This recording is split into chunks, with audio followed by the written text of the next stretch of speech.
आपने तो बताया।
Assalamualaikum everyone.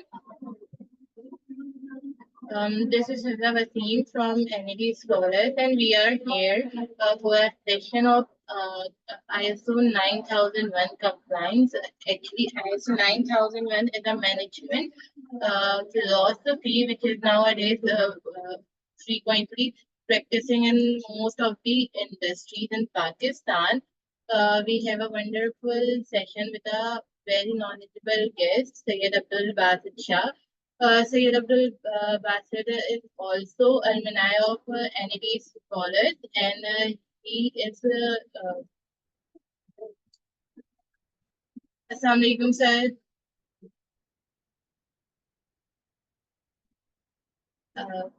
And Sir Abdul Basit is also the alumni of NED Scholars, and he is gold medalist of in his master's degree in NED University in technology.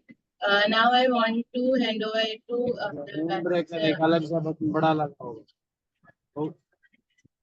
I request to all participants open your mic.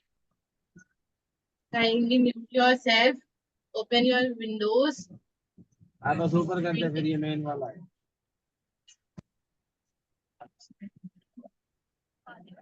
Assalamualaikum. Can you guys hear me? हाँ ये slim है, ये main on कर। बासित मेरे पास से आवाज आ रही है कहीं? जुबैर तुम अपना जरा म्यूट कर लो please. Yes, sir. I can hear you. How are you? मैं ठीक ठाक हूँ बेटा, तुम सुनाओ, तुम ठीक ठाक हो? Alhamdulillah, sir. भाई एक एक इसने हिफ्जा ने एक जो डिग्री, इनकी डिग्री नहीं, इनका मेडल कम बताया है। इनको अंडरग्रेड में भी बीएससी के अंदर भी वो मिला था, गोल्ड मेडल। और दूसरा ये कि देख रहा हूँ कि ये कितना इम्पोर्टेंट टॉपिक है, और मैं ये भी देख रहा हूँ कि कितने कम लोग इसको समझ पाए हैं, जिसकी वजह से वो यहाँ पे आए हैं। तो ऑल टुगेदर मेरा ख्याल है 19 लोग हैं सिर्फ यहाँ पे, जिससे पता चलता है कि लोगों को मालूम नहीं है कि इसकी इम्पोर्टेंस कितनी है। खैर, thank you Basit. You go head. मुझे अभी निकलना था कहीं काम से, लेकिन मैं चाह रहा था कि मैं तुमसे एक दफा देख लूँ, और मैं जब तक हूँ यहाँ ओके, थैंक यू। इतना आप लोगों को अभी तक समझ है, इतने साल लोग ये कर रहे हैं कि आप जब आप इंटर हो तो म्यूट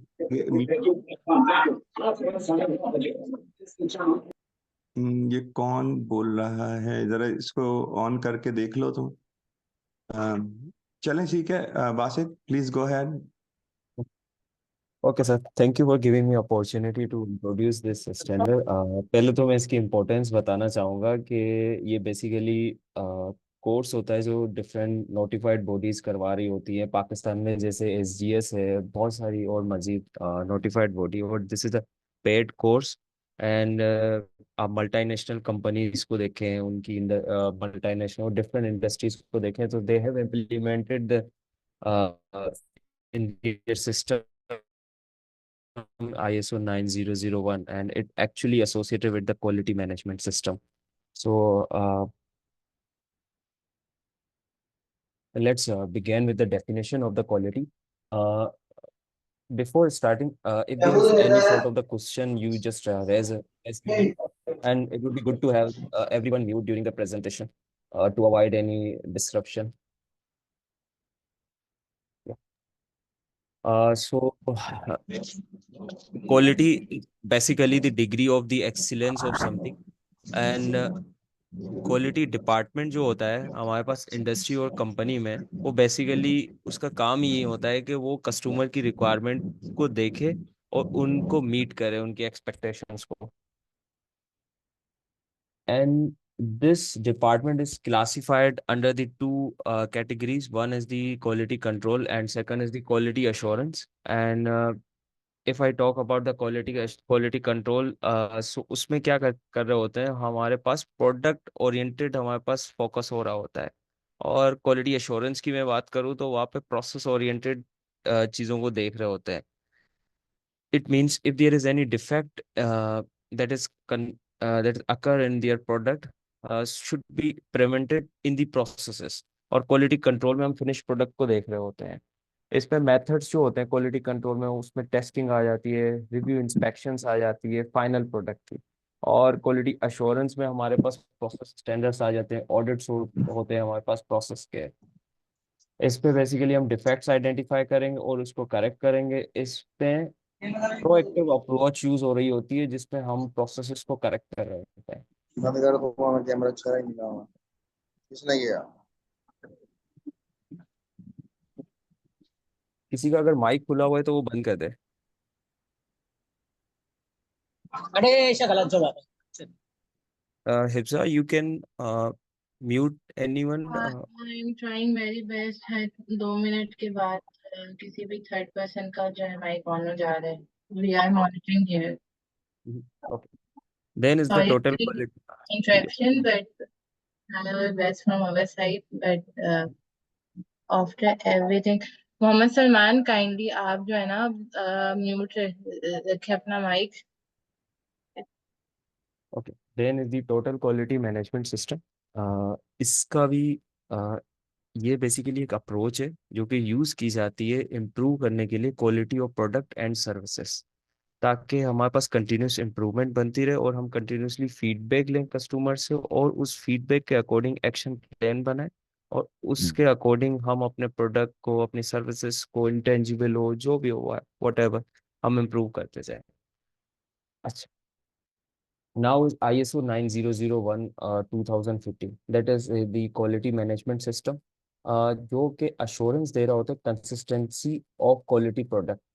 अच्छा, हमारी प्रोडक्ट तो हम एक बार डेवलप कर लेते हैं, और उसकी कंसिस्टेंसी को शो करने के लिए कि जो भी उसकी परफॉर्मेंस है, जो भी उसकी जो similar at the first time जो प्रोडक्ट बनी है, उसकी कंसिस्टेंसी वो कॉन्स्टेंटली सेम परफॉर्मेंस की ही है, तो उसकी कंसिस्टेंसी को शो करने के लिए जो डॉक्यूमेंट होता है, जो सर्टिफिकेट होता है, वो ISO 9001 होता है। ये बेसिकली जो भी इंडस्ट्री सर्टिफाइड करवाती है, वो ये शो कर रही होती है कि हम कंटिन्यूसली जो भी प्रोडक्ट बना रहे हैं वो कंसिस्टेंटली क्वालिटी प्रोडक्ट है। जो कि कस्टमर की रिक्वायरमेंट और इंटरेस्टिंग पार्टीज जो भी हमारी है उनको मीट कर रही है। अच्छा, ये कहीं भी हम इम्प्लीमेंट कर सकते हैं किसी भी ऑर्गेनाइजेशन में, irrespective of the size, irrespective of the culture and industry। Importance क्या है इसकी? इसकी वजह से हमारे पास हायर कंसिस्टेंसी मेंटेन होती है प्रोडक्ट में, हमें अगेन रिपीटेटिव बिजनेस मिल रहा होता है अपने कस्टमर के पास से, प्रॉफिटेबिलिटी बढ़ रही होती है और इफेक्टिवनेस भी बढ़ती है। ये कुछ प्रिंसिपल्स हैं हमारे पास। 7 प्रिंसिपल्स होते हैं क्वालिटी मैनेजमेंट सिस्टम के। First is customer focus. इसको आगे चल के डिटेल में देखते हैं। तो कस्टमर फोकस में हमारे पास बेसिकली हम उसकी नीड्स और एक्सपेक्टेशंस को देख रहे होते हैं और इंश्योर कर रहे होते हैं कि वो सेटिस्फाइड हो और लॉयल्टी के साथ। उसकी करंट एक्सपेक्टेशंस को भी देखेंगे हम, और फ्यूचर नीड्स और रिक्वायरमेंट्स को भी हम प्रिडिक्ट करेंगे और देखते रहेंगे और उसके ट्रेंड को समझते रहेंगे। इससे बेसिकली कस्टमर की वैल्यू बढ़ेगी और सेटिस्फेक्शन, और eventually we will get the increase repeat business. And then is the another quality management principle, that is leadership। Leader basically उसे कहते हैं जिसको फॉलो करते हैं लोग और गाइड करता है वो, जैसे कि कोच होता है। तो वो बेसिकली ऑर्गेनाइजेशन में एक क्लियर विजन क्रिएट कर रहा होगा, डायरेक्शन दे रहा होगा और ऐसा एनवायरनमेंट क्रिएट कर रहा होगा जहाँ पे हर एक बंदा, हर एक एम्प्लॉय, हर एक वर्कर जो है एंगेज हो रहा होगा ऑर्गेनाइजेशन के गोल्स को अचीव करने के लिए। और लीडर का दूसरा काम ये भी जरूर होगा कि वो रिसोर्सेज, ट्रेनिंग जो भी जरूरी है वो प्रोवाइड कर रहा होगा। अच्छा, तो अच्छा, विथ अकाउंटेबिलिटी। अकाउंटेबिलिटी का मतलब ये है कि if anybody did any mistake, तो अपनी मिस्टेक को ओन करे और उसको माने, एक्सेप्ट करे। तो विथ अकाउंटेबिलिटी ये सारी चीजें करनी है लीडर्स को। लीडर बेसिकली कोई भी हो सकता है जो कि डिसीजन लेता हो। Second is engagement of people. हमारे पास इसमें, इस प्रिंसिपल में ये बताया गया है कि कोई भी प्रोसेस हो जिसमें सिर्फ एक्टिविटीज नहीं होंगी, डिफरेंट डिफरेंट रॉ मटेरियल्स की एक्टिविटी नहीं होंगी, जिसमें सारे एक एक एम्प्लॉय को एम्पावर किया जाएगा कि वो इनकॉर्पोरेट करे और इन्वॉल्व हो क्वालिटी मैनेजमेंट सिस्टम के प्रोसेसेस में और अपने नॉलेज और एक्सपर्टीज को कंट्रीब्यूट कर रहा होगा इम्प्रूव करने के लिए उसके प्रोसेसेस और रेस्पेक्टिव प्रोडक्ट्स को।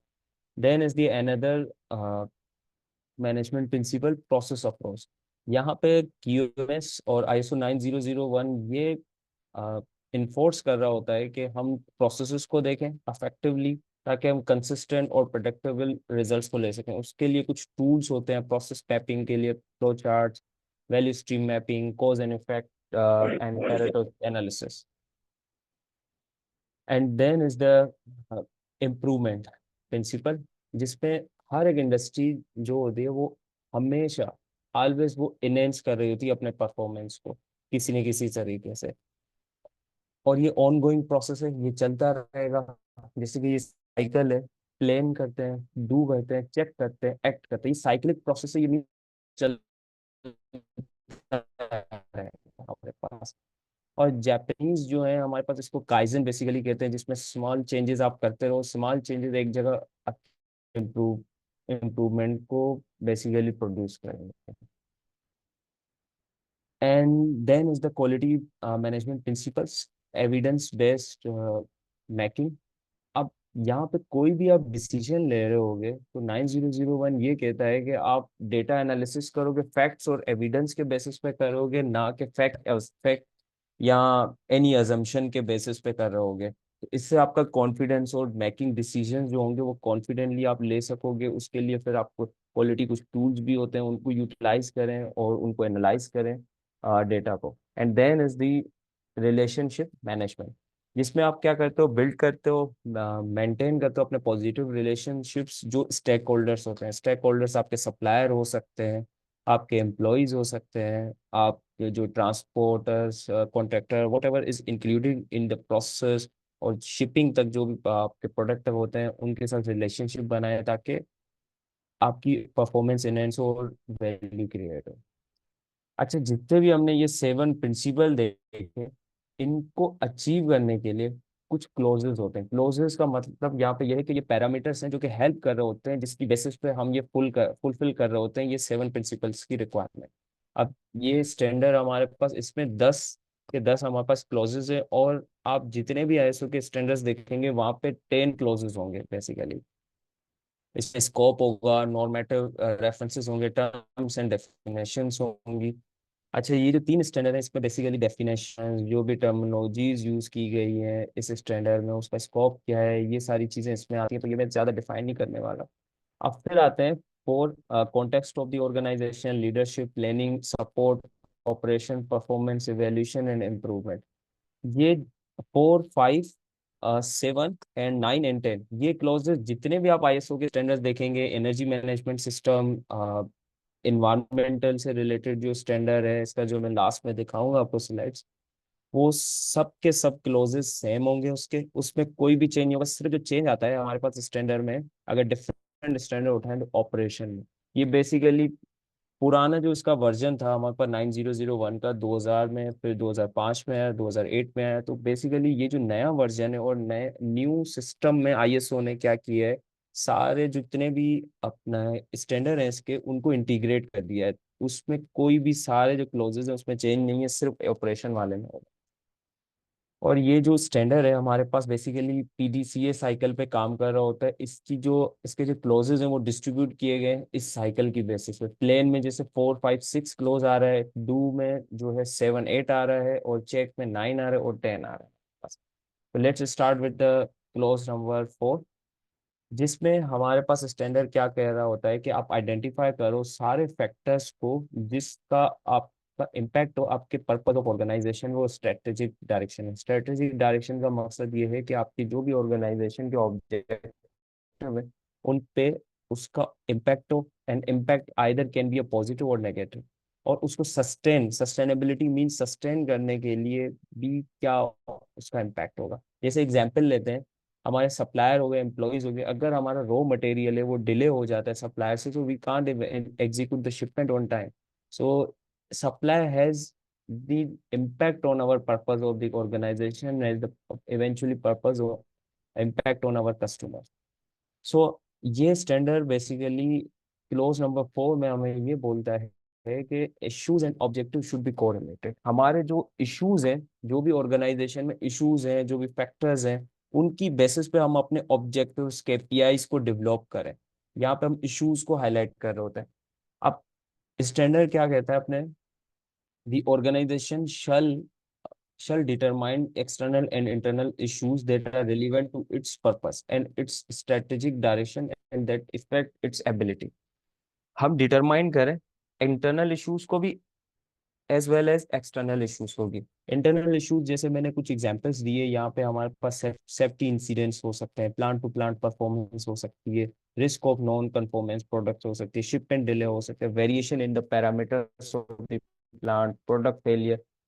And the external issues that could be a legal and regulatory constraints, customer complaints, changes of testing methods and packaging materials, market challenges, social environmental changes और टेक्नोलॉजी चेंजेस। तो हमें दोनों के दोनों जो भी इंटरनल और एक्सटर्नल इश्यूज को मालूम करना है और उसका बेसिकली डॉक्यूमेंट फॉर्म करना है। इस फॉर्म में बेसिकली डॉक्यूमेंट फॉर्म कर रहे होते हैं जिसमें हम फैक्टर्स को लिखते हैं, इश्यूज को लिख रहे होते हैं, और टाइप वो कि एक्सटर्नल है आइदर और इंटरनल है। इम्पैक्ट क्या है उसका, नेगेटिव और पॉजिटिव। एक्शन प्लान उसको रिस्क को मिटिगेट करने के लिए, उस इशू को एड्रेस करने के लिए बेसिकली हमारे पास क्या एक्शन प्लान होगा जिसकी बेसिस पे उस रिस्क को कम कर रहे होंगे। जैसे एग्जांपल लें मार्केट, अगर मार्केट का इशू क्या है, मार्केट से एसोसिएट हायर कॉम्पिटेटिव हो जाता है सेम स्कोप के लिए, सेम प्रोडक्ट के लिए हमारे पास दूसरे मैन्युफैक्चरर आ जाते हैं, तो हाई कंपटीशन हो जाता है और ये एक्सटर्नल इशू है। तो हमारे पास इसका इम्पैक्ट जो होगा नेगेटिव होगा, तो उसके लिए हमारा एक्शन प्लान क्या होगा कि हम कस्टमर सेटिस्फेक्शन को बेसिकली बढ़ाएं। इवेंचुअली ये हमारा इशू ही हमारा ऑब्जेक्टिव हो जाएगा। जैसे एम्प्लॉय हमारे पास एक फैक्टर है और वो उसका इशू क्या है कि वो प्रॉपरली स्किल्ड नहीं है, ये इंटरनल इशू होगा और नेगेटिव होगा। तो हम बेसिकली उसके लिए एक्शन प्लान क्या कर सकते हैं कि उस बेसिकली ट्रेनिंग दें 10 आवर पर मिनट, जो भी। अच्छा, ऑब्जेक्टिव हमारा मेजरेबल होना चाहिए हमेशा, वो हम आगे देखेंगे, जिसकी बेसिस पे मैंने यहाँ पे वैल्यू भी दी हुई कि 10 पर आवर मंथ हमें देनी चाहिए। Then is the sub clause clause 4.2, जिसमें basically standard says that understanding the needs and expectations of interesting parties. Interesting parties का मतलब ये है कि यहाँ पे स्टेक होल्डर्स हैं जिनका डायरेक्ट इम्पैक्ट होता है हमारे कस्टमर्स पे। ओके, तो स्टैंडर्ड कहता है ड्यू टू दियर इफेक्ट और potential effect on their organisation ability to consistently provide products and services. अगर ये इंटरेस्टिंग पार्टीज कौन होती है, एक एग्जांपल दूंगा अगर, तो इंटरेस्टिंग पार्टी जिनका डायरेक्टली इम्पैक्ट हो हमारी ऑर्गेनाइजेशन पे और हमारे कस्टमर पे, जैसे हमारे सप्लायर होते हैं। अगर सप्लायर हमारे डिलीवरी हमें देनी हो 3 डेज में और हमारा रॉ मटेरियल वहां से डिले हो जाए, तो उसने विद इन टाइम नहीं दिया हमें, तो as a result it shipment will be delayed. And and why is this happen, क्योंकि हम जो हमारे सप्लायर हैं और जो हमारी इंटरेस्टिंग पार्टीज हैं उनकी नीड्स और एक्सपेक्टेशंस को नहीं समझ रहे। तो इस स्टैंडर्ड में ये भी कहा गया है कि 4.2 में कि हम उनकी नीड्स को समझें और डॉक्यूमेंट करें उनकी नीड्स को, एक्सपेक्टेशंस को, और उनको एड्रेस करें। जैसे यहाँ पे कुछ डिफरेंट डिफरेंट इंटरेस्टिंग पार्टीज के नाम लिखे हैं। कस्टमर्स हो सकते हैं, सप्लायर्स हो सकते हैं, स्टाफ हो गया, वर्कर्स हो गया। स्टाफ जो हमारा काम कर रहा होता है उसकी अगर नीड और एक्सपेक्टेशंस है हमसे किसी चीज की, तो वो अगर हम फुलफिल नहीं करते तो eventually they could have a negative consequences on the fulfillment of the requirement of the customers। And हमारे वर्कर्स हो गए जो मैन्युफैक्चरिंग फैसिलिटी में डायरेक्ट साइट पे काम कर रहे होते हैं। ट्रांसपोर्टर्स हैं जो हमारे प्रोडक्ट को बेसिकली ट्रांसपोर्ट कर रहे होते हैं डिफरेंट डिफरेंट पोर्ट से। लीगल बॉडीज हैं हमारे पास, डिफरेंट रेगुलेटरी बॉडीज हाँ, होती ये हैं। दारू हम इंडिया वाले हैं ना, और हमने अगर कोई कंसल्टेंट हायर किया हुआ है तो इनका दारू का ना। वो भी हमारी इंटरेस्टिंग पार्टीज में आएगा। अच्छा, इंटरेस्टिंग पार्टी का जो ये तो हम तुम्हें इंटरेस्टिंग पार्टीज का जो डॉक्यूमेंट है वो इस तरह बेसिकली डेवलप किया जाता है, जिसमें हम अपनी इंटरेस्टिंग पार्टीज को लिस्ट डाउन करते जाते हैं, जैसे सप्लायर है और उसकी नीड्स और एक्सपेक्टेशंस क्या होंगी कि अगर मुझे रॉ मटेरियल अपना टाइम पे चाहिए तो मैं उसे क्लैरिटी ऑफ ऑर्डर दूंगा कि उसकी क्वांटिटी क्या है, उसकी डायमेंशन क्या है, जितनी भी चीजें हैं, जितनी भी इंफॉर्मेशन है वो सही से कम्युनिकेट की जाए। और उसका कंट्रोल क्या होगा कि उसको अलाइन किया जाए। जब भी कोई जब भी कोई शिपमेंट जा रही होती है, जब भी कोई हम ऑर्डर कर रहे होते हैं प्लेस, उसका बेसिकली परचेज ऑर्डर बनता है इंडस्ट्रीज में, तो उसके साथ वो अलाइन किया जाए सिस्टम में, ताकि with in development of the PO along along the way we can provide the whatever the requirement of the information we should provide along this PO। और रेस्पॉन्सिबिलिटीज हम सेट कर दें कि कौन रेस्पॉन्सिबल होगा। ऑब्वियसली यहाँ पे परचेज ऑर्डर की बात की जा रही है तो परचेजिंग डिपार्टमेंट होगा, और उसका एक्शन प्लान क्या होगा कि हम within a time, over time हम एवेल्यूट करें अपने सप्लायर को। जैसे एम्प्लॉई है, यहाँ पे हमें एम्प्लॉयज की नीड्स और एक्सपेक्टेशन क्या है कि रिकग्नाइजेशन उससे मिलनी चाहिए, व्हाट दे, और उन्हें पता हो कि उन्हें काम क्या करना है, उसकी रिक्वायरमेंट क्या है, जिसके लिए कंट्रोल क्या है, उनकी प्रॉपर जॉब डिस्क्रिप्शन हो, डिपार्टमेंटल गोल्स हो, रेस्पॉन्सिबिलिटी उसके रेस्पेक्टिव मैनेजर की, और इवेल्यूट किया जाए मंथली।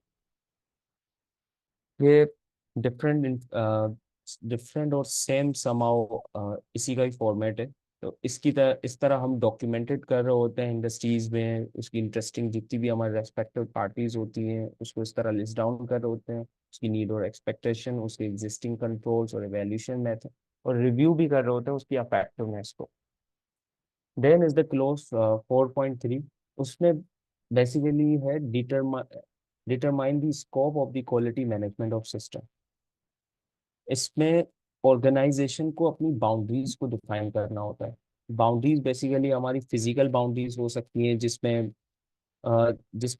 बाउंड्रीज वो है जिसमें हम अपने स्कोप को डिफाइन करेंगे। इसका मतलब ये है कि अगर मुझे सिर्फ प्लांट प्लांट का ऑडिट करना है तो मैं उसमें बाकी जितने भी फर्दर डिपार्टमेंट्स हैं उनको इन्वॉल्व नहीं करूंगा, तो मैं अपने स्कोप को लाजमी एक लाइन में डिफाइन करूंगा और मैं उसी का ही ऑडिट कर रहा हूँ। उसके फर्दर जो बाउंड्रीज हैं फैक्ट्री में, मैं उसमें उसको इन्वॉल्व नहीं करूंगा।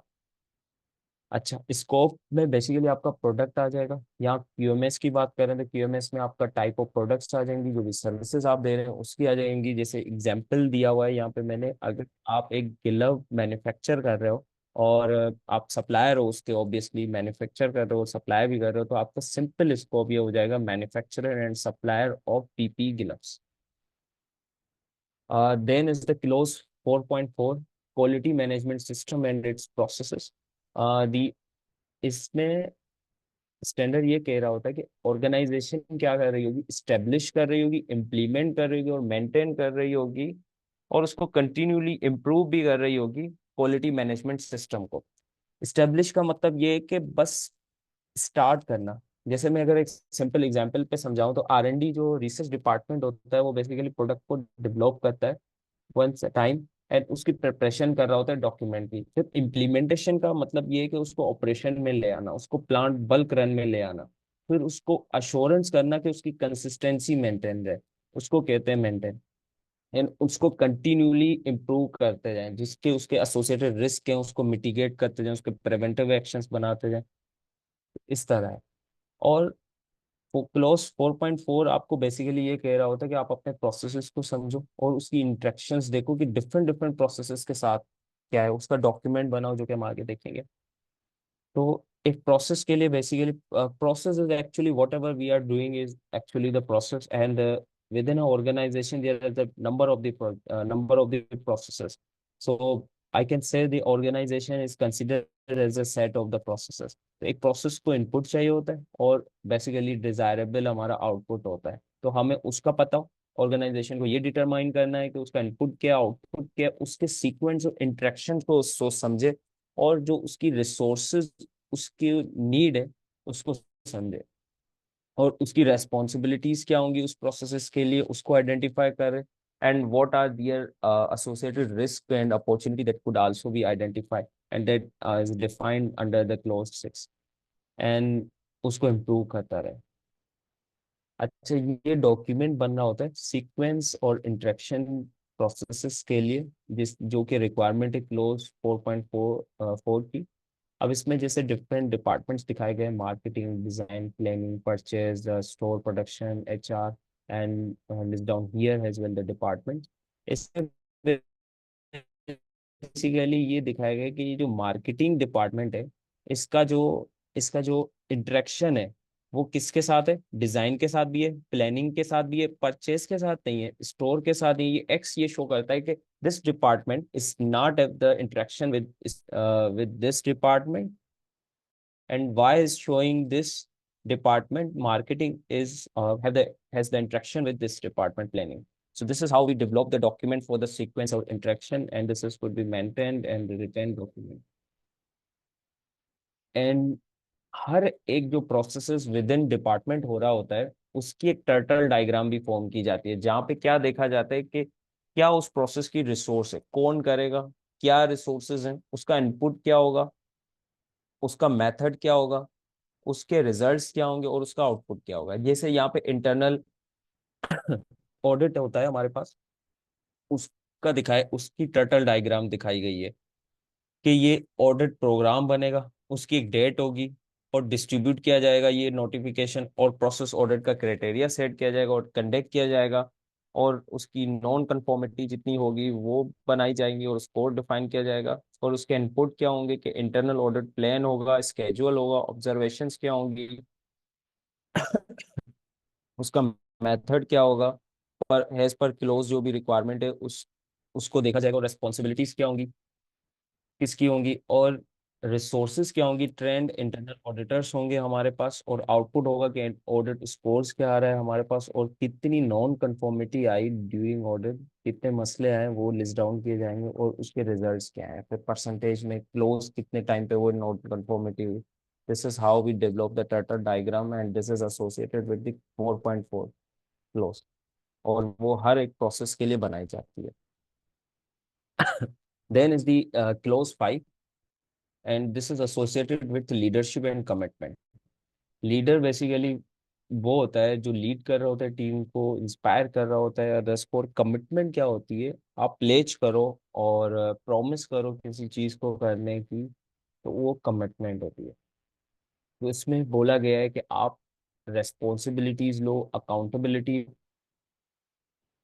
और यहाँ पे ये मेंशन, अगर कोई भी एक मिस्टेक हो, कुछ भी हो, तो आप उसको ऑन करो, अकाउंटेबिलिटी शो करो। और अकाउंटेबिलिटी टॉप मैनेजमेंट का यहाँ पे किया गया है। जैसे हमारे पास हिरार्की बनी होती है एक इंडस्ट्री में, जीएम और उसके अंडर डीजी, इस तरह हेड ऑफ डिपार्टमेंट्स, तो उन सबको टॉप मैनेजमेंट को बोला गया है कि आप अकाउंटेबिलिटी लो, इफेक्टिवनेस की, क्वालिटी मैनेजमेंट सिस्टम की। लीडर्स बेसिकली उनको भी कहा जाता है जो कि डिसीजन मेकर्स होते हैं हमारे पास। तो यहाँ पे उन्हें बोला गया है टॉप मैनेजमेंट को कि प्रोसेस अप्रोच को आप बेसिकली प्रमोट करो और रिस्क बेस्ड थिंकिंग को करें। पहले जो आईएसओ के स्टैंडर्ड होते थे वहां पे प्रिवेंटिव थिंकिंग को रिकमेंड किया जाता था कि आपके पास कोई भी मसला आ रहा है उसको प्रिवेंट करें। कोई भी मसला आया तब प्रिवेंट करें। अब प्रोएक्टिव अप्रोच देखी जाती है कि रिस्क आप पहले से आइडेंटिफाई कर लो और उसको मिटिगेट करने के लिए आप पहले से प्लान बना लो।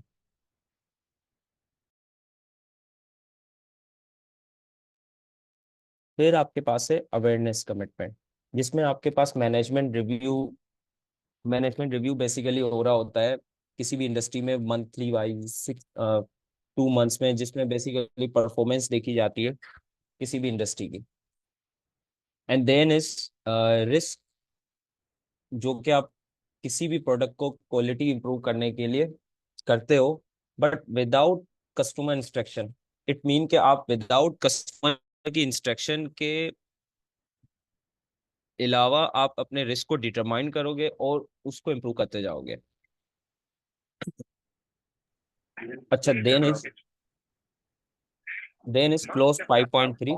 अच्छा, मैं कुछ क्लोज जो है मिस कर रहा हूँ यहाँ पे, मैंने खुद यहाँ से छोड़े क्योंकि बहुत डिटेल ट्रेनिंग हो जाएगी। मैंने इसको शॉर्ट करने के लिए जितने क्लोजेस कम से कम मैं इसको डिफाइन कर सकता हूँ शॉर्ट टाइम में, जो कि रिलेवेंट भी है हमारी सोसाइटी के साथ, मैंने उनको डिफाइन किया हुआ है यहाँ पे। So here is the close 5.3,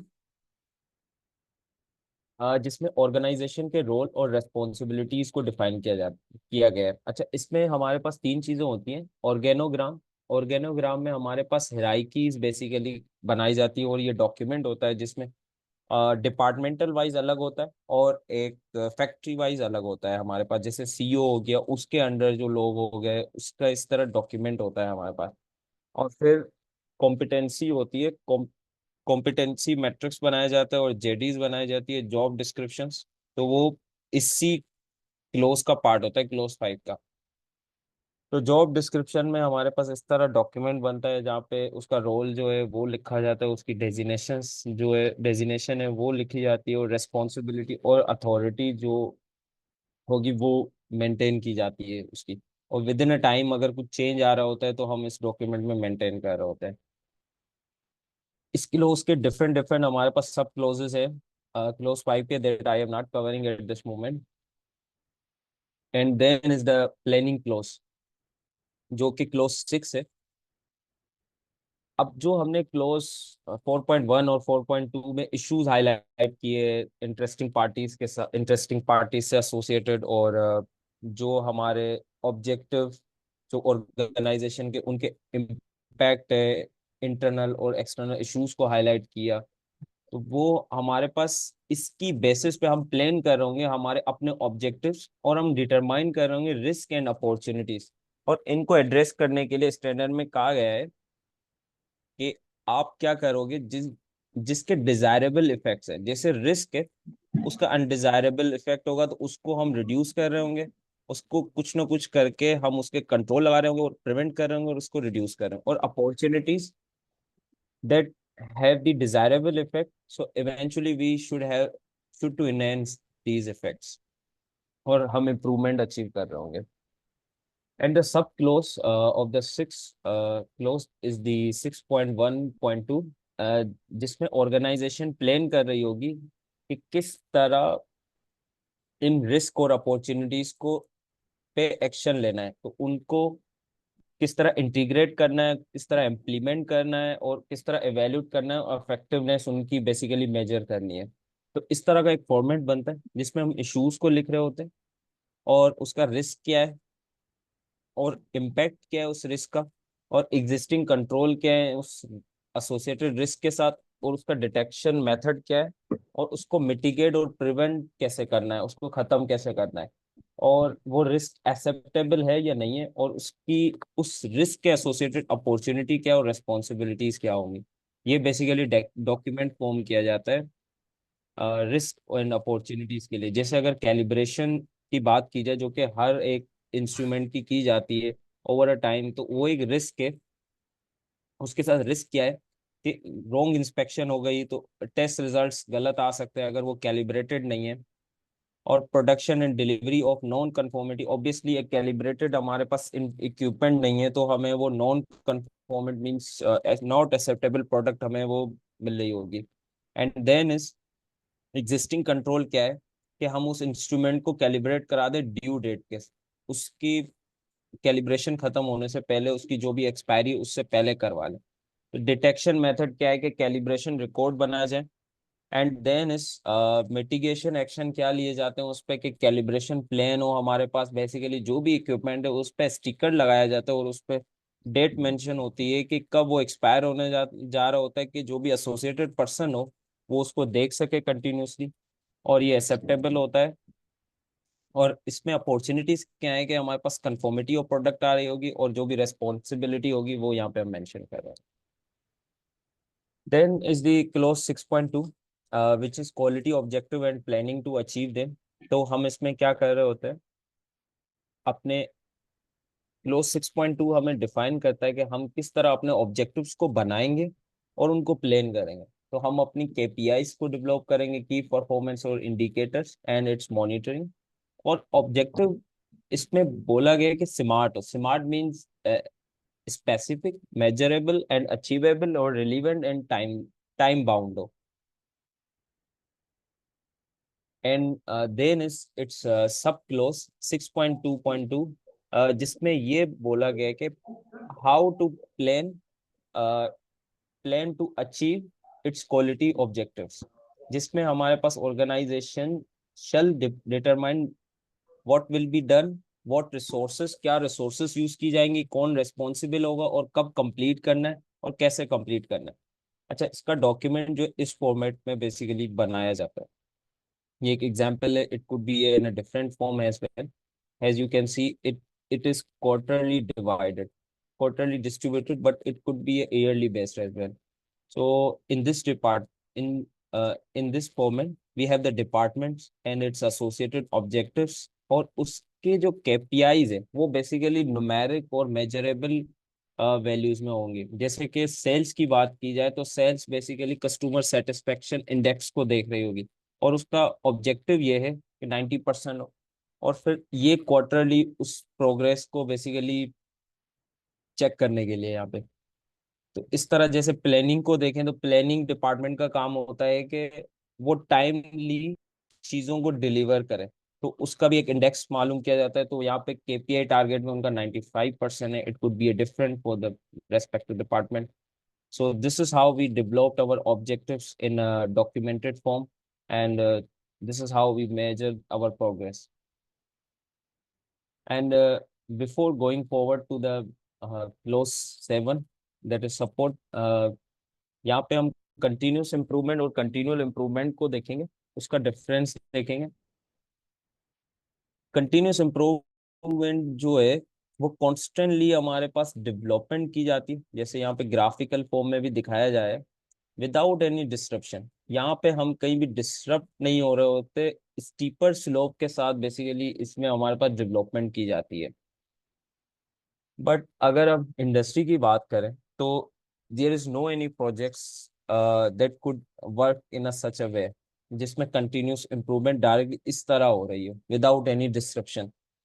तो ये जो स्टैंडर्ड हम पढ़ रहे हैं ISO 9001, जिसमें PDCA साइकिल पे ये बेस्ड है, इसमें बेसिकली कंटिन्यूअल इम्प्रूवमेंट की बात की गई है। अच्छा, कंटिन्यूअल इम्प्रूवमेंट इज डिस्ट्रीब्यूटेड और divided into the phased system, जिसमें हमारे पास इम्प्रूवमेंट करते हैं डिफरेंट डिफरेंट फेजेस में, फिर हम सस्टेन कर रहे होते हैं। ये देखिए ये लाइन बेसिकली इसके सस्टेन पीरियड को शो कर रही है। सस्टेन में हम बेसिकली क्या कर रहे होते हैं, जो हमने इम्प्रूवमेंट किए फिर ब्रेक लेते हैं, हम मेजर करते हैं उसको, थोड़े टाइम तक एनालाइज करते हैं उस सक्सेस को ताकि वो रिटर्न दे सके, फिर एक फर्दर इम्प्रूवमेंट करते हैं हम। देन इज दी क्लोज 7, जो कि बेसिकली सपोर्ट है हमारे पास। इसमें बेसिकली ऑर्गेनाइजेशन डिटरमाइन कर रही होती है रिसोर्सेज जो जरूरी है और इस्टेब्लिशमेंट के लिए, इम्प्लीमेंटेशन के लिए और मेंटेनेंस और कंटिन्यूअल इम्प्रूवमेंट के लिए हमारे पास। इसके डिफरेंट डिफरेंट क्लोजेज हैं, I am just highlighting here कि 7.1 जो है हाईलाइट करता है कि आपको रिसोर्सेज आइडेंटिफाई करनी है जिसकी ज़रूरत है। 7 सब क्लोज जो 7.1.1 है, अवेलेबल रिसोर्सेज को भी देखना है आपको, जो आपको कॉम्पिटेंट लोगों को देखना है क्यूएमएस के लिए। हम आगे कॉम्पिटेंसी मैट्रिक्स भी देखेंगे। इंफ्रास्ट्रक्चर जो बिल्डिंग्स है, यूटिलिटीज है, हमारी इक्विपमेंट है जो कि मेजरिंग और मॉनिटरिंग हो सकते हैं, वो हमें देखने हैं, उसकी अवेलेबिलिटी को चेक करना है। इन्वायरमेंटल फॉर प्रोसेस, जो भी टेम्परेचर रिक्वायरमेंट है हमारे किसी भी प्रोसेस की, किसी भी पैरामीटर की, उसको मेंटेन करने के लिए हमारे पास उसकी रिसोर्सेज को देखना है। Then is 7.1.5 clause, that is monitoring and measuring resources and monitoring devices वो हैं, वो इक्विपमेंट है जो कि हम within a process use कर रहे होते हैं प्रोसेस को चेक करने के लिए with with to have the final product.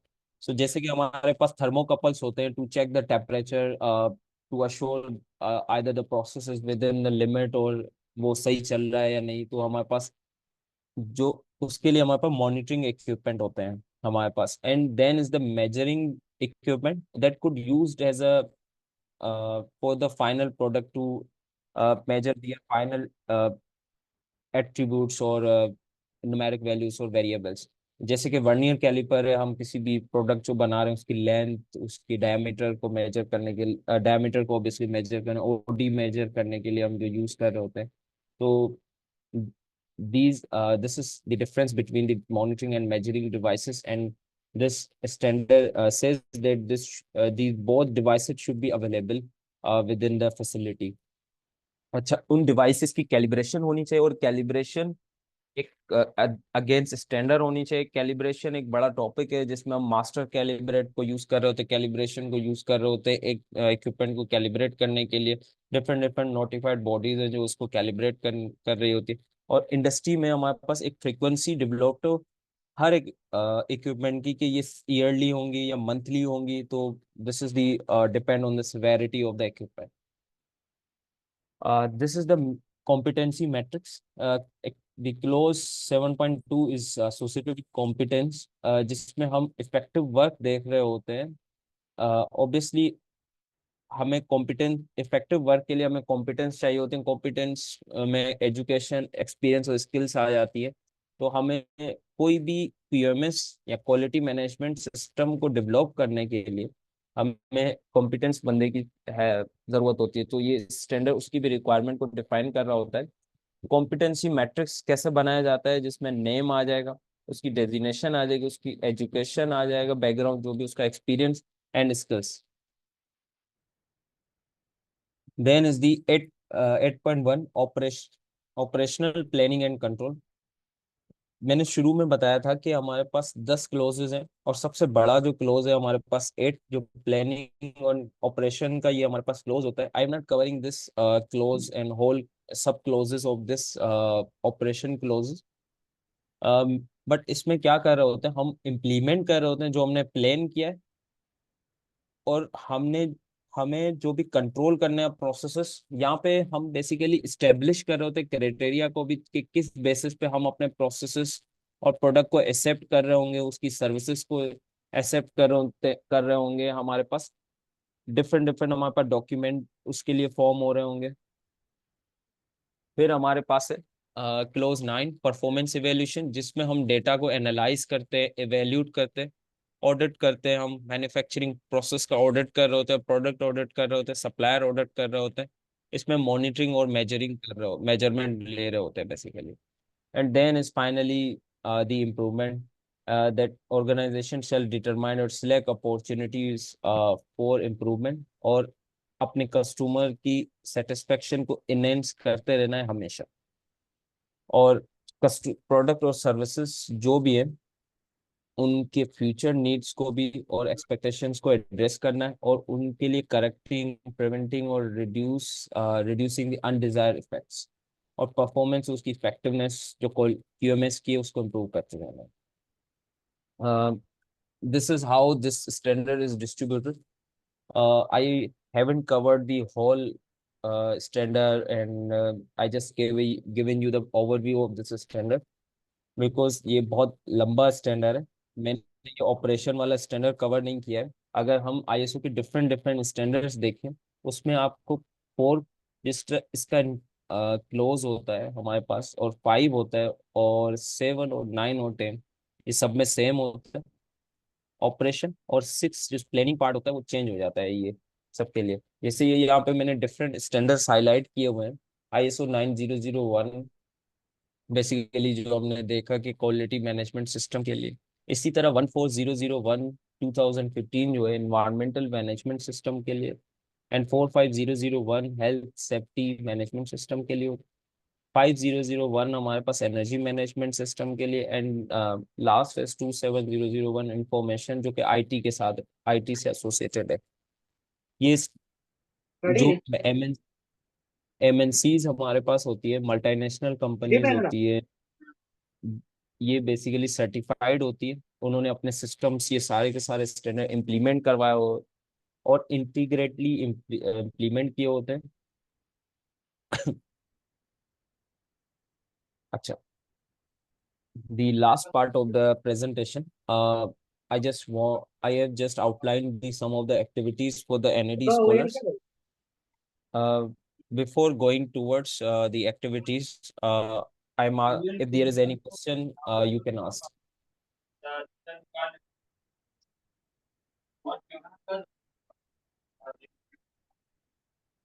So just raise your hand if you have any.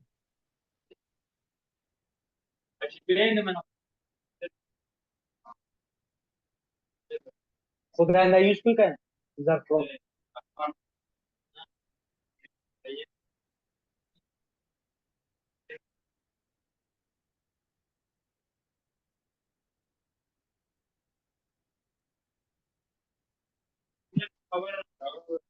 अगर किसी का क्वेश्चन नहीं है तो फिर हम एक्टिविटीज की तरफ बढ़ते हैं आगे. अगर है तो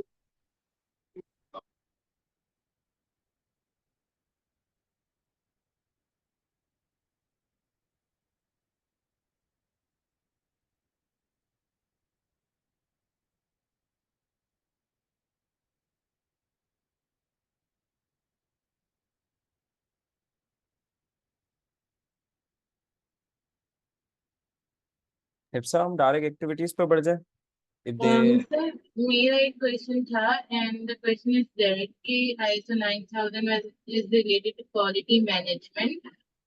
So the thing is कि इसकी जो trainings है कि nowadays industry से बहुत practice करा जा रहा है. तो just I want to ask कि इसकी जो training है, let's suppose for dry की है, तो being engineers and being technologists, ये चीजें तो आ रही हैं, but in industry there are many machine operators who are performing their work, and many more people who are involving, and many more stakeholders.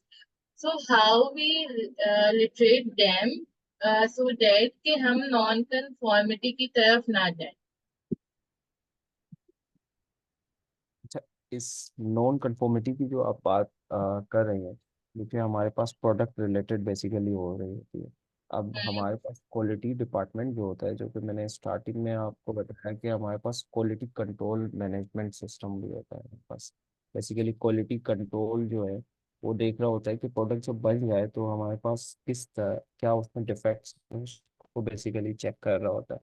और quality assurance वाला basically उसको proactively हमारे पास क्या कर रहा होता है, जो क्वालिटी अश्योरेंस इंजीनियर्स होते हैं, जो प्रोसेसेस में प्रिवेंट कर रहे होते हैं उस चीज़ की जिसकी वजह से वो डिफेक्ट बेसिकली बन रहा होता है हमारे पास.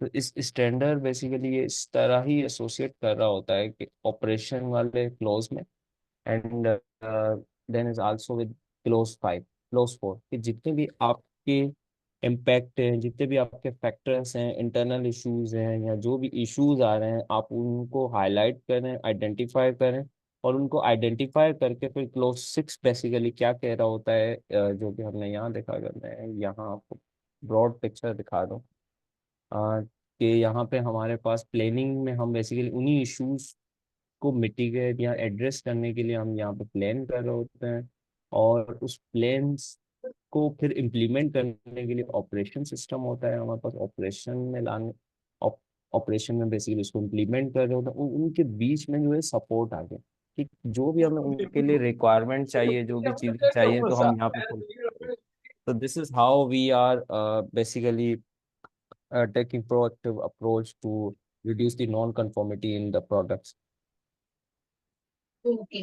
My next question is that आपने ऑडिट्स की बात करी, तो ऑडिट्स हम इंटरनल एक्सटर्नल दोनों करते हैं, third party and Yeah, first party भी yes. होती है। सो वो विद इन प्रोडक्शन जो ऑडिट्स होते हैं, so it will be internal और इट विल बी एक्सटर्नल और it will be both? Okay. It could be both or it could be internal as well. Actually हमारे पास जब 9001 इम्प्लीमेंट हो जाता है सिस्टम में, तो ये बेसिकली हमारे कस्टमर्स को ये अश्योरेंस दे रहा होता है कि आप जो मैन्युफैक्चरिंग फैसिलिटी है वो कंसिस्टेंटली क्वालिटी प्रोडक्ट बना रहा है, तो ये गारंटीड एक डॉक्यूमेंट होता है जो इसको शो कर रहा होता है। बट हमारे पास इंटरनल ऑडिट्स होते हैं। इंटरनल ऑडिट्स बेसिकली एक्सटर्नल जो भी ऑडिट होने जा रहा होता है, जो कि स्केड्यूल होता है, उससे पहले इंटरनल ऑडिट होता है, ताकि जो भी non conformity before external audit जो है, एक्चुअल ऑडिट है, हम उसको एड्रेस कर लें और विद इन अ टाइम उसको का एड्रेस कर लें। जैसे हमने यहाँ पे दिखा था एक डायग्राम को, टर्टल डायग्राम में बेसिकली इंटरनल ऑडिट की ही ये बनी हुई है हमारे पास, कि हमारे पास जितने नॉन कंफॉर्मिटीज हैं वो हम पहले से पहले ही एड्रेस कर लें और इसको क्लोज कर लें। अच्छा, अब एक्सटर्नल ऑडिट कब होता है? जब हमारे पास 9001 इम्प्लीमेंट होता है, तो उसका ईयरली ऑन गोइंग कंफॉर्मिटी उसकी चेक करने के लिए कि वो हमारे पास एक्चुअल में कंफॉर्मिटी है या नहीं है, वो इम्प्लीमेंटेड है वैसा ही जैसे हमने इम्प्लीमेंट करवाया हुआ है, तो हमें रीसर्टिफाइड करवाना होता है अपने 9001 सर्टिफिकेट्स को with from regulatory notified bodies, जो कि एसजीएस है, जो कि कंट्रोल यूनियन है, डिफरेंट डिफरेंट नोटिफाइड बॉडीज हैं पाकिस्तान में भी, बाहर इंटरटेक है। तो वो फिर विजिट करती हैं फैसिलिटीज, जो कि ऑडिटर्स होते हैं एक्सपीरियंस, वो चेक कर रहे होते हैं मैन्युफैक्चरिंग फैसिलिटीज को, प्रोडक्शन को, तो फिर वो वेरीफाई करते हैं, उसकी बेसिस पे वो नॉन कंफॉर्मिटीज भी समहाउ देते हैं, उसकी फिर क्लासिफिकेशन भी होती है, माइनर मेजर कुछ ऑब्जर्वेशन भी देते हैं। तो माइनर माइनर जब देते हैं तो वो हमें अगले ऑडिट से पहले एड्रेस करनी होती है। ईयरली एक्सटर्नल ऑडिट हो रहा होता है और इंटरनल उससे पहले हो रहा होता है। I hope I have answered your question.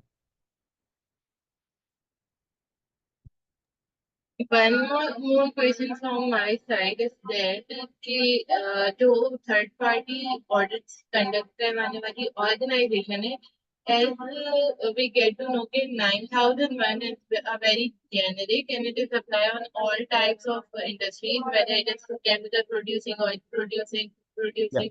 as well as mechanical stuff.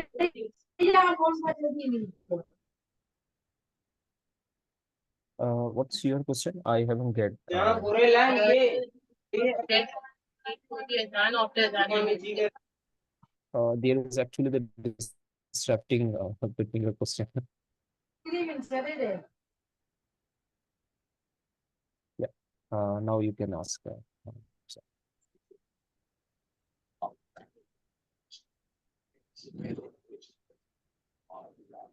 Sobia अपना माइक बंद करे।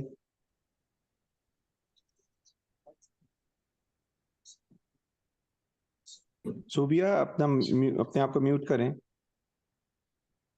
सर, निशांत तुम उसमें वो हो, तुम उसको जी सर, ऑफ एक कर दो। Second.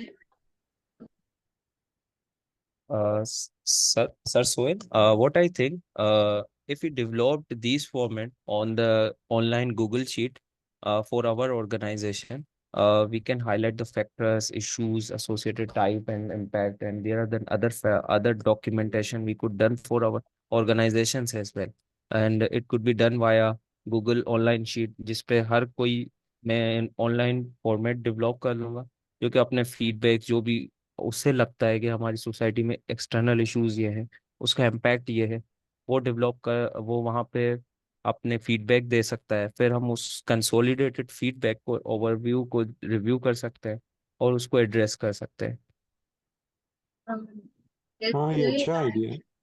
And such this format as could be also developed for our organization। हमारी जो इंटरेस्टिंग पार्टीज है, हमारे जो डोनर्स हैं, हमारे जो भी स्टूडेंट्स हैं, जो भी हमारे साथ एसोसिएटेड है, उनकी नीड्स और एक्सपेक्टेशंस क्या हैं, फिर हम उनके रेस्पॉन्सिबल पर्सन्स को भी सेट कर सकते हैं।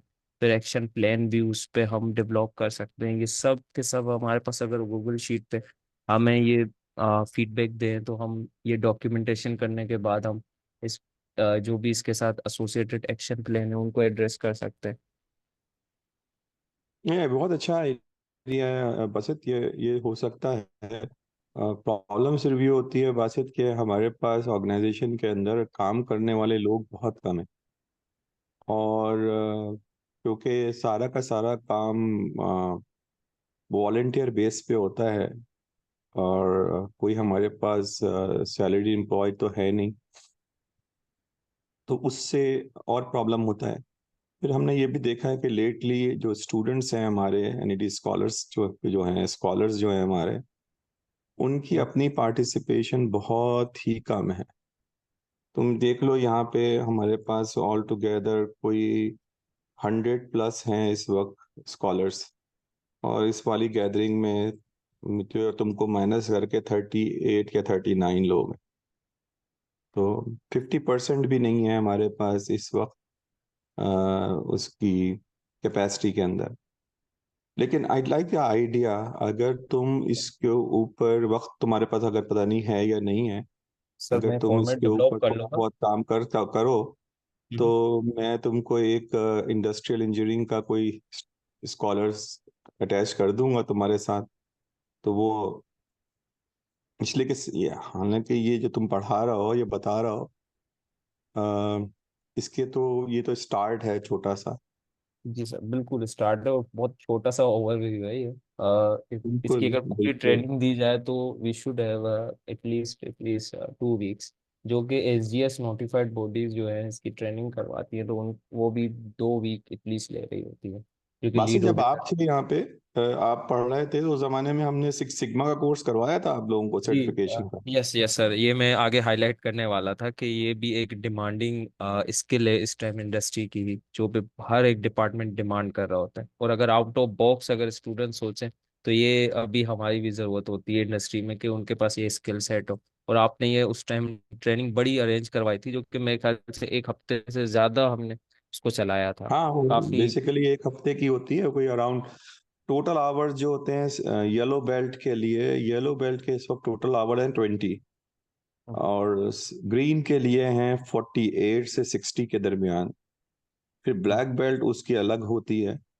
लेकिन हमने तो कोशिश करी थी कि येलो बेल्ट कराए, लेकिन उसके अंदर भी सक्सेस रेट जो था, जो लोगों को सर्टिफिकेट मिला, जिन्होंने पढ़ने के बाद उसको देखने के बाद पढ़ा और पढ़ने के बाद एग्जाम दिए, आ, बहुत ही कम, उसमें भी अराउंड मेरा ख्याल है 35% पास हुए थे उसमें से। हालांकि लोग बहुत आए थे उसके अंदर, इसलिए कि उसमें हमने जो तुम्हारे वाला था, अगर वो याद है मुझे, तो उसमें एमबीए, वो आईबीए के भी स्टूडेंट्स थे, और कहाँ के थे, एक कराची यूनिवर्सिटी के भी थे। तो वो कोई ज्यादा, लेकिन यही बात है ना कि ये स्टूडेंट्स के ऊपर होता है। ये वाला जो ग्रुप अभी आजकल है ना, इसके अंदर इतना वो नहीं है, एनर्जी नहीं है कि ये लोग कोई चीज, नई चीज के बारे में सोचें या पढ़ें, या ये उसकी डिमांड करें। आ, तो लेकिन I I like your idea, let's move on with this idea. अगर मुझे बताओ इसको अलग से, मैं और तुम अलग से इस पे बात कर लेते हैं कि इसको किस तरह से हम हैंडल करेंगे। सर मुझे भी आइडिया पे वर्क करना है, जस्ट बिकॉज कि मैंने ISO 9000 का ओवरव्यू भी लिया है और मुझे थोड़ी बहुत आती भी है, और जो नहीं आती वो मैं सीख जाऊंगी। एंड लाइबा का कुछ क्वेश्चन है, लाइबा? या प्लीज आस्क।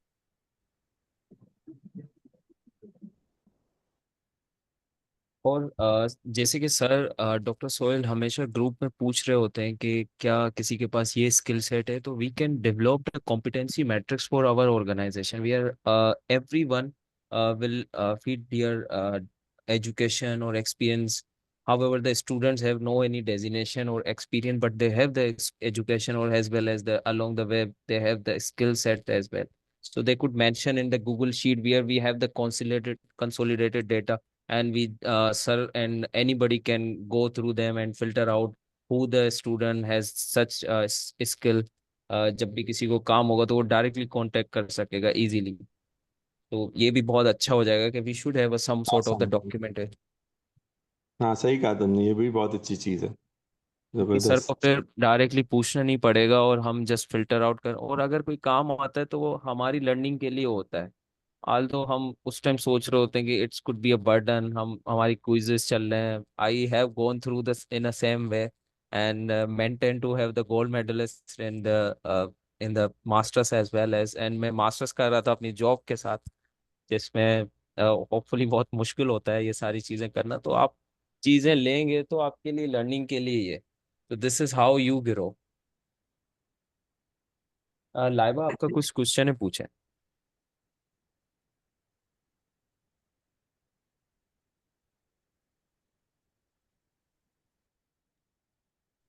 मेरे ख्याल है म्यूट हुई भी है. Why don't you continue? या तो सर मैंने मैं सर ये अनम्यूट कर, आवाज आ रही है? हाँ आ रही है. Sir I have two questions. Sir आप सेकंड वाले क्वेश्चन को तो तकरीबन जवाब दे चुके हैं कि what are the requirements for training under ISO 9001. Hmm. और सेकंड क्वेश्चन ये था कि what techniques are recommended for continuous improvement under ISO 9001. For the continuous improvement, there is the actually the total quality management system as well, where हमारे पास SPSC six sigma जो इन्होंने बात की, जो कि अभी बहुत डिमांडिंग स्किल है हमारे पास इंडस्ट्री में. अगर कोई नंबर ऑफ दी सीवीज आती है HR के पास, और किसी भी हेड ऑफ डिपार्टमेंट जो हायर करने जा रहे, I am highlighting the MNCs process. Multinational company has IM in the MNCs, in the one of the MNCs Midas 50. What they recommend to have the Six Sigma over the other skills. जैसे कि हम engineers technically बहुत sound होते हैं, but we don't have such skills. Project management और six sigma, उनके different different classes होती हैं, जिन्होंने सर सोहेल ने पिछली बार काफ़ी टाइम ये अरेंज भी करवाई है training. If you all guys are interested, we could arrange this training as well. तो ये सारी स्किल सेट जो होती हैं कंटिन्यूस इम्प्रूवमेंट के लिए होती हैं हमारे पास. और जैसे मैंने यहाँ पे एक डिफरेंस भी बताया है कि हमारे पास इंडस्ट्री में जो है कंटिन्यूस के बजाय कंटिन्यूअल इम्प्रूवमेंट होती है. कोई भी प्रोजेक्ट आता है बड़ा, मतलब कोई भी सर्टेन चेंज आ रहा होता है प्रोसेस में, तो कंटिन्यूस इम्प्रूवमेंट मतलब इस तरह विदाउट एनी डिस्ट्रप्शन चीज़ें नहीं होती. पहले आपको सस्टेन करना है, छोटे चेंजेस करने हैं, फिर उसके इम्प्रूवमेंट को एनालाइज करना है, और उस एनालाइज को सस्टेन करना है, फिर आपने आगे बढ़ना है. इस तरह है.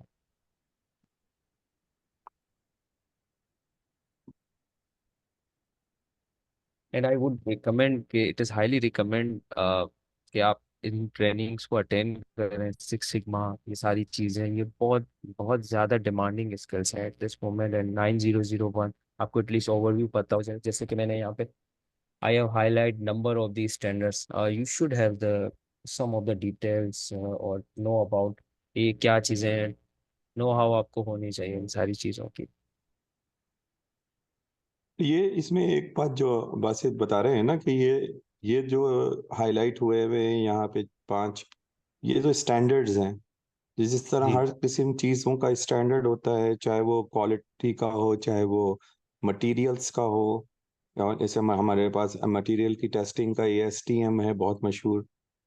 और ये तमाम स्टैंडर्ड्स जो होते हैं ये आते हैं एट द एंड. उससे पहले आपके पास स्किल सेट होनी चाहिए जाके आप वो बातें समझ सकें जो स्टैंडर्ड बता रहा है. अब क्वालिटी मैनेजमेंट सिस्टम के अंदर अगर आपको यही नहीं मालूम होगा कि क्वालिटी क्या होती है, क्वालिटी को किस तरह से मैनेज किया जाता है, और इसका पूरा सिस्टम क्या होता है. अब इसको पढ़ने के लिए आपको ना सिर्फ पहले क्वालिटी के बारे में पढ़ना पड़ेगा, उसके बाद आपके पास एक अच्छी नॉलेज होनी चाहिए स्टैटिस्टिक्स की, ताकि जो जो क्वालिटी के अंदर हम प्रॉब्लम सॉल्व करते हैं वो स्टैटिस्टिक्स से कैसे थ्रू करते हैं. आप क्वालिटी को किस तरह डिफाइन करेंगे, चाहे वो आपकी क्वालिटी हो क्वांटिटेटिव रिलेटेड हो, या वो क्वालिटी जिसको हम कहते हैं कोई भी KPI, जिसको अभी बयान किया था बासित ने। तो ये इसके लिए आपको ये टर्म्स जो हैं उनकी डेफिनेशन, उनको किस तरह कैलकुलेट किया जाता है, उनको किस तरह स्ट्रेटजीज के साथ आप इम्प्लीमेंट करते हैं। आप एक गारमेंट इंडस्ट्री में काम कर रहे हैं, ठीक है ना, तो गारमेंट इंडस्ट्री के अंदर अगर कोई आपको बाहर से कोई ऑर्डर देता है, ठीक है ना, अगर कोई आपको बाहर से ऑर्डर मिलता है तो वो आपको पूरा अपना क्वालिटी बताएगा कि किस क्वालिटी का मटेरियल होना चाहिए, स्टिचिंग किस क्वालिटी की होनी चाहिए, ठीक है। जब आप उसको बॉक्स करें तो बॉक्स करने के लिए आपको किस किस्म का मटेरियल चाहिए होगा, किस किस्म से फोल्ड करेंगे आप, तो ये तमाम चीज़ें ना हाईलाइट की जाती हैं। अब कंपनी का काम ये होता है कि उस पर्टिकुलर क्वालिटी सिस्टम जो उनको प्रोवाइड किया गया है या क्वालिटी डॉक्यूमेंट जो प्रोवाइड किया गया है, अगर वो उनके पास नहीं है तो वो पहले अपना बनाए, अपना क्वालिटी सिस्टम बनाए कि उनके पास जो मशीनें हैं, उनके पास जो स्किल सेट है, वो किस तरीके से उस क्वालिटी को अचीव करेगा जो कि ये कस्टमर मांग रहा है। उसके इसके लिए बाद सर फिर आप क्वालिटी उसको मैच करते क्वालिटी हैं। मैनुअल भी बनाया जाता है। क्वालिटी बिल्कुल। मैनुअल, क्वालिटी पॉलिसी, यूनिवर्सिटीज में भी आपने देखी होगी कि क्वालिटी पॉलिसीज होती हैं। सारी चीजें होती और ना सिर्फ ये कि क्वालिटी पॉलिसीज बनाई जाती हैं, बल्कि पॉलिसीज को इम्प्लीमेंट करने के लिए रूल्स एंड रेगुलेशंस बनाए जाते हैं।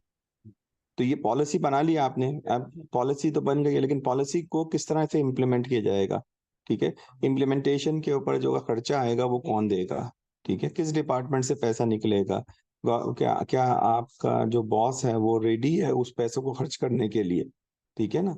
जिस तरह हम बासित ने आइडेंटिफाई किया कि वही हमारे पास एक वो होना चाहिए, चैंपियन होना चाहिए, इसका क्वालिटी का चैंपियन होना चाहिए कि उसको उसका काम ही सिर्फ क्वालिटी चेक करना हो। हिफ्जा, अभी हमने जो वो डॉक्टर उबैदुर रहमान साहब से जो हमने प्रोजेक्ट मैनेजमेंट वाली ट्रेनिंग कराई थी, उसमें Yes, कितने sir. लोग थे? 4. 4 लोग थे। तो अब तुमने बताया दूसरी चीज जो इम्पोर्टेंट होती है वो होती है प्रोजेक्ट मैनेजमेंट। अब आपको अगर प्रोजेक्ट को, जो ये प्रोजेक्ट के तौर पे किया जाता है, चाहे वो क्वालिटी मैनेजमेंट हो या आप ISO का कोई काम कर रहे हो, तो ये जब प्रोजेक्ट किया जाता है तो अगर आपको यही नहीं मालूम कि प्रोजेक्ट कैसे मैनेज करेंगे तो आप कैसे कर लेंगे इसको। तो कमिंग बैक टू जो सवाल किया था लाइबा ने, तो सबसे इम्पोर्टेंट बात यह है कि जो आपको पढ़ाया जा रहा है ना क्वालिटी के अंदर, अगर नहीं पढ़ाया जा रहा तो पहले क्वालिटी के बारे में पढ़ें, इसलिए कि ये हर जगह हर इंडस्ट्री में यूज होगी। ये बात करी थी बासित ने शुरू में कि ये जो बता रहे हैं ना, ये कोई सी भी इंडस्ट्री हो, उस हर इंडस्ट्री में चलता है, हर एक इंडस्ट्री में होता है ये। और बेसिकली इसका मकसद ये होता है, अगर आपके पास सर्टिफिकेशन हो जाती है तो इसका मतलब ये होता है कि आप जो भी चीज बेच रहे हैं या जो सर्विस प्रोवाइड कर रहे हैं उसके अंदर किसी किस्म की गड़बड़ नहीं है, इसमें किसी किस्म की धोखाधड़ी नहीं है, उसके अंदर किसी किस्म का कोई गलत काम नहीं हो रहा।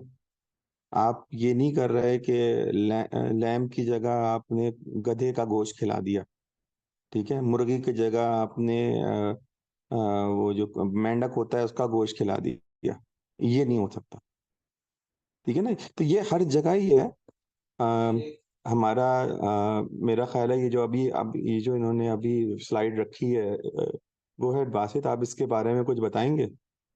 जी सर, मैंने यही आपसे जैसे एक्सप्लेन किया कि कुछ मैंने पर्टिकुलर क्लॉजेस को रिलेट किए हमारे ऑर्गेनाइजेशन के साथ। जैसे हमारे स्टूडेंट्स के डिफरेंट डिपार्टमेंटल जितने भी हमारे ग्रेजुएट्स हैं, कुछ ग्रेजुएट तो नहीं, प्लीज हमारे जो स्टूडेंट्स हैं एट दिस मोमेंट, वो डिफरेंट डिफरेंट टीम्स बनी हुई, उनके ऑब्जेक्टिव्स डिफाइन हो, और हमारे उनकी इन जो मैंने फॉर्मेट्स अभी प्रेजेंटेशन में भी दिखाए हैं, ऑब्जेक्टिव्स किस तरह डिफाइन किए जाते हैं, KPI उनकी प्रोग्रेस को, उनके क्वार्टरली बेसिस को किस तरह देखा जाता है, और न्यूमेरिक वैल्यूज होती है, मेजरेबल होते हैं, उस तरह हम उनको डेवलप करें।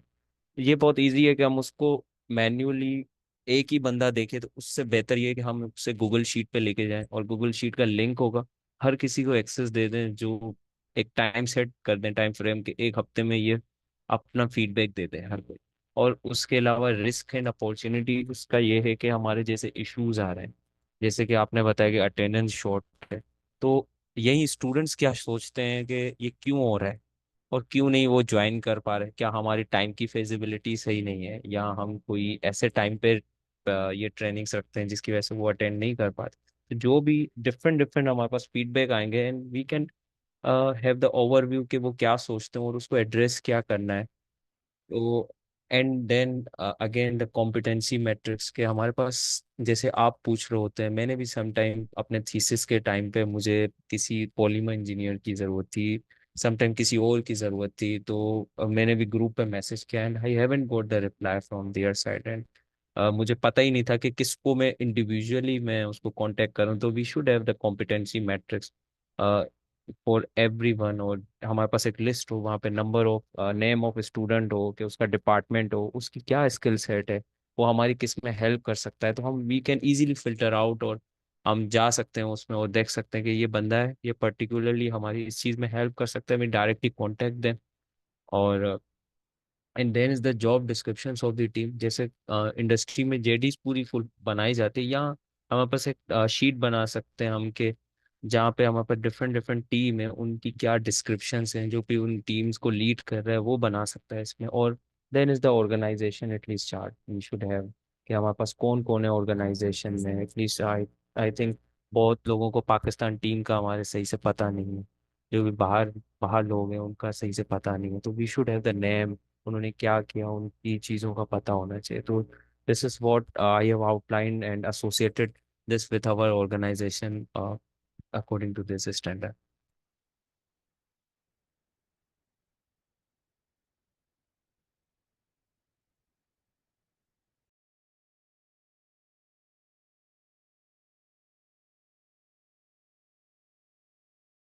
आपका फीडबैक सर इस पे कुछ भी, कि हम मज़ीद इसमें कुछ इंक्लूड कर सकें और कुछ एक्टिविटीज़ को, तो मैं उसके फॉर्मेट पे लिंक इनके साथ शेयर कर दूंगा।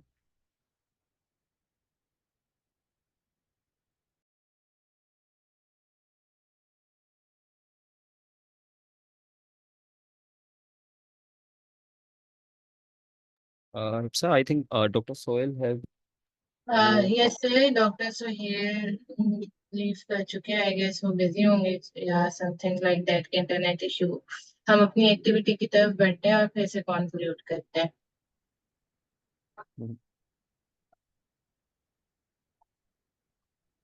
तो इनके लिए हम फॉर्मेट जनरेट कर लेंगे गूगल शीट पे बेसिकली, जो कि हर किसी को एक्सेस दिया जाएगा और हर कोई इसको बेसिकली फिल आउट कर रहा होगा। And hmm, and and after we have the quiz test, and I will generate the Google form, and I will share it on the what our WhatsApp group where they could conduct this test, and जिसपे हमें effectiveness भी पता चल जाएगी कि किसने attend किया है, क्या है, ये सारी चीजें वो उस पे हम स्कोर भी कर लेंगे। दिस इज ठीक हाउ है। I am in this session. If there is any sort of the question up till now, they could ask. Okay. तो सर थर्ड वन क्वेश्चन मेरा यही था कि लास्ट क्वेश्चन जो ड्यूरिंग अजान रह गई थी। द क्वेश्चन इज दैट कि ISO 9001 is very generic, so like जितनी भी ऑडिट बॉडीज होती हैं, so for every domain like electronics, electrical, because ISO 9000 is for also electronics, for electrical, mechanical, so जितनी भी audit bodies होंगी, these are same for all domains or these are different according to the domains? No, this is all different for the different domains. Actually जैसे हमारे पास 9001 है, हमारे पास इसके लिए अलग एक्सपर्ट्स होते हैं नोटिफाइड बॉडीज के पास, और डिफरेंट टेक्निकल ऑडिट्स भी होते हैं, जैसे कि energy management system is somehow the technical audit. तो उसके लिए डिफरेंट टीम होती है, जिन जो कि इंजीनियर्स होते हैं बेसिकली, जो कि ऑडिट कर रहे होते हैं। SGS नोटिफाइड बॉडी उसकी अलग से हायरिंग कर रही होती है और अलग से टीम डेवलप कर रही होती है। तो different audits has different team that are associated with the SGS or whatever the notified body they are recommending for the audits and for the accredited certificate. तो डिफरेंट ही होंगी क्योंकि Okay, sir. Thank you. Sir, can we share the Google link here so that the student are here fill the form and after that they will here in the ठीक chat rather actually than group, because maybe they all are not attending the quiz if we share it on the group. actually I will need to develop this form and haven't developed it yet. So मुझे थोड़ा Okay. सा time लगेगा तो हम Google हम उन्हें WhatsApp पे ही share कर लेते हैं and Uh, it is mandatory to attend the quiz for every I okay. Hope कि डॉक्टर सोहेल संभाल लेंगे ये सबने ही ये टेस्ट देना है Okay. uh, Okay. तो हम एंड करते हैं thank you everyone thank you हिप्सा for arranging this session and for this all arrangement and sir Thank you Sohail so much for your time ठीक है and for sharing your workful experiences for us. We hope to see you again and again and again with such kind of session and NT scholars. Thank you so much for your time. Now I will end the session. Allah Hafiz, everyone. एक minute जरा एक minute Okay, sir. नहीं Sorry. Yes sir नहीं, बस सिर्फ ये बताना था सबको। पहली बात तो बासित थैंक यू।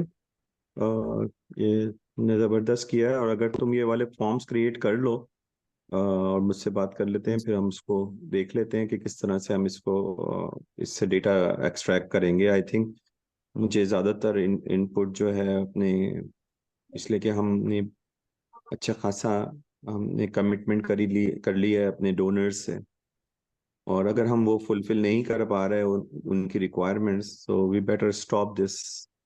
इसलिए कि हम इस तरह तो नहीं कर सकते कि किसी से पैसे लें और वो किसी और सोच के हमको पैसे दे और हम कुछ और कर रहे हों। तो आई लाइक योर आइडिया कि ये जो है हम उनकी रिक्वायरमेंट्स भी अच्छी तरह से कैप्चर कर लें। दूसरी चीज़ जो है वो मुझे सबसे करनी थी, वो ये कि मैं with in by the end of 15th of July मैं कोशिश कर रहा हूँ कि जिन लोगों को हमने अपनी ऑर्गेनाइजेशन से डिपार्ट करना है और उनका हम नाम रिलीज कर दें, ताकि वो किसी और ऑर्गेनाइजेशन से स्कॉलरशिप्स हासिल करने की कोशिश करें। मुझे मालूम है कि नेक्स्ट मंथ टेल ब्रेजर वाले अपनी स्कॉलरशिप करेंगे अनाउंसमेंट, और उसके बाद माजी की आएगी। तो हमारे पास से अगर आप लोगों को निकाला जा रहा है तो आप वहाँ पे ट्राई करें, और आपको निकालने का वजह वही होगी जो कि हमने अपने लेटर्स में आपको डिफाइन करी है। तो बस मुझे यही बात करनी थी। चलें फिर इंशाल्लाह फिर बात होती है आप लोगों से। नेक्स्ट जो टॉक है वो एक मैं उनसे रख रहा हूँ।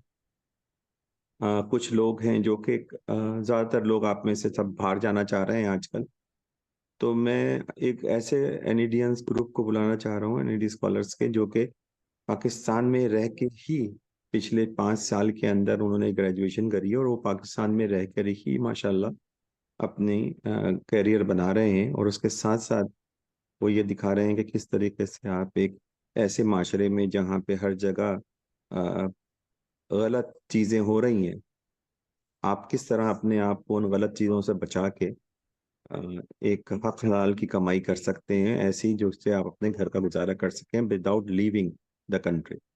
तो उसमें पाकिस्तान यूथ काउंसिल के जो प्रेसिडेंट हैं हमाद, वो होंगे। हमारे अपने डायरेक्टर सैयद उमैद होंगे। मैं बासित को बुलाऊंगा उसमें, और हमारे पास इकरा बीबी हैं, उनको बुलाया जाएगा, और रमशा अली। अ, तो ये ग्रुप डिस्कशन जो है, इसका मतलब ये है कि आप अपने मुल्क में भी रह के काम कर सकते हैं।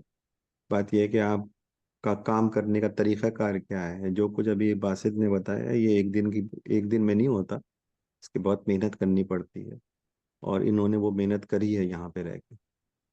चले ठीक है, फिर इंशाल्लाह बात होती है ना। ओके, फिर अल्लाह हाफिज। अल्लाह हाफ़िज़ सर। मैंने करना था।